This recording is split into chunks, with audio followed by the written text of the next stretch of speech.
Elke week kom die woord van die Here na ons toe. Die woord van die Here, sy wil is baie prakties. Dit is nie altyd baie maklik nie, maar dit is baie prakties.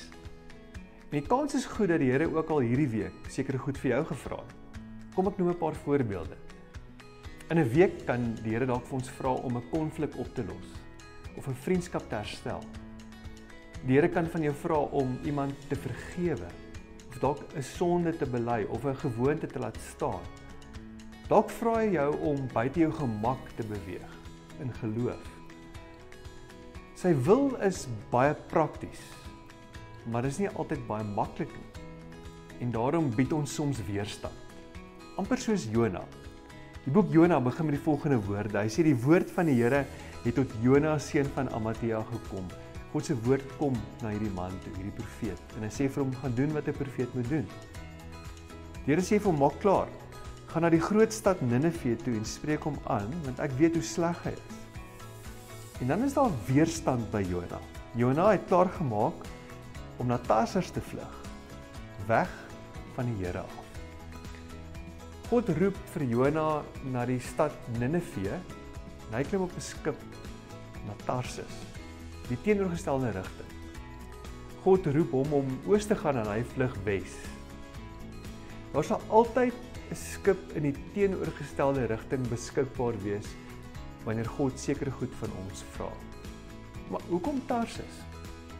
Wel, vir die Ou Testament mens, as jy gepraat het van die uithoeke van die wêreld, het hulle gedink aan Tarsus, dis ver.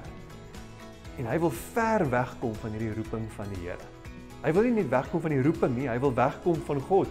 2 keer in vers 3 sê hy probeer wegvlug van God.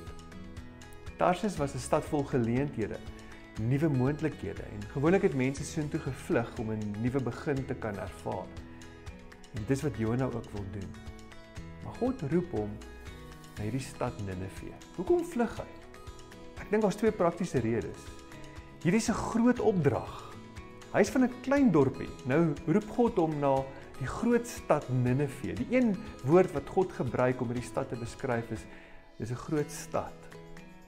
Hierdie roeping moes oorweldigend gewees het. En soms is God se opdragte vir ons ook oorweldigend. Dit voel net te groot. Maar tweedens, hierdie was ook 'n lewensgevaarlike opdrag. Die mense van Ninive was bloeddorstig, brutaal.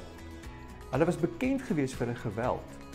Een Ou Testament boek skryf oor Ninive en sê hierdie is 'n bloedbevlekte stad wat bankrot is in sy waardes.